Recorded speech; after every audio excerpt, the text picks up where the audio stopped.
First off, this is not from crying. This is from pollen. There's lots of pollen outside. You can go look on weather apps and stuff. There's tons of pollen outside. I may just not be allergic to pollen, but there's tons.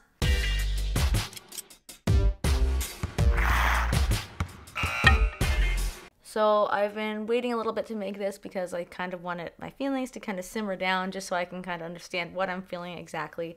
As you know, or as I hope you know, because it was pretty big news in my world, Tyler Bozak, well, he was a free agent, so he didn't get traded or anything, but Tyler Bozak left the Leafs officially on Sunday, this past July 1st, and a lot of things happened on July 1st that I was very happy about, but this was the first thing that happened that kind of pulled my heart out of my chest. I knew it was happening. I knew it was coming for like a year, but still didn't feel great. So I'm going to talk about that a little bit. I'm also going to kind of give a thank you to Tyler Bozak because he was here for almost 10 years, and that's a lot of your life to give to a team. So I'm trying to figure out what I'm going to say here to say thank you.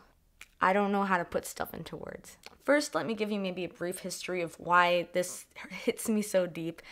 Because a lot of people didn't know him very well, or notice him at least. He wasn't like a top goal scorer. He wasn't like a defenseman that's amazing. He was just this guy. And I think that's why a lot of people don't really understand how I'm feeling, because he was my favorite player for the entire time that he was with the Leafs. So almost 10 years, and now my favorite player is gone. And it doesn't make it any better that I knew this was coming.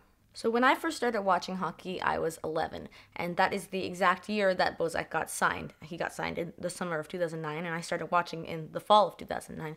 So he really has been right there with me from the beginning, and I think that, again, that is why it is hitting me so hard, because there's not a lot of players. Actually, there were like no players on the Leafs who've been there that long, and kind of connected the old days to the now, and now that that's gone, like, yeah, we have Kadri and stuff like that, but it's not the same. For me, at least, it's not the same. I had my two favorite players, Phil Kessel and Tyler Bozak, and they were the dream team. They were like the bromance and everything. The only thing that they didn't do, well, they tried, but the only thing the team didn't do was win. And those were a lot of hard years for me, because like it's hard to watch all the games, every single game. I watched every single game year after year, just losing. And those two were like this brightness on the team that I could always come back to and say, well, okay, yeah, we're doing shit, but at least, Bozak and Kessel are having fun. They're being buds, and it's hilarious. They're doing some fun stuff, and those are good memories for me. And the thing I love about Tyler Bozak is that, you know, he came to the team when those are a bunch of iffy years there, like when we went for that playoff run in 2013 and all that, and then, you know, in 2015 when there was that whole, I guess they're calling it Jersey Gate or whatever, when people were throwing jerseys on the ice. And, you know, he went through all of that, and he still stayed, like, he didn't become bitter over it. There was a lot of years of hard losses. You know, he kept on working at it, and as the team changed around him, because it really did, we basically have, like, almost none of the same players we had just, like, 3 years ago. To me, he was just one player in the middle of all this chaos, management changing, and all these players changing and all that stuff, who was, you know, like almost like the Rock. Like, yeah, he was like the vet on the team. He's been there through hard times, seen that shit, right? And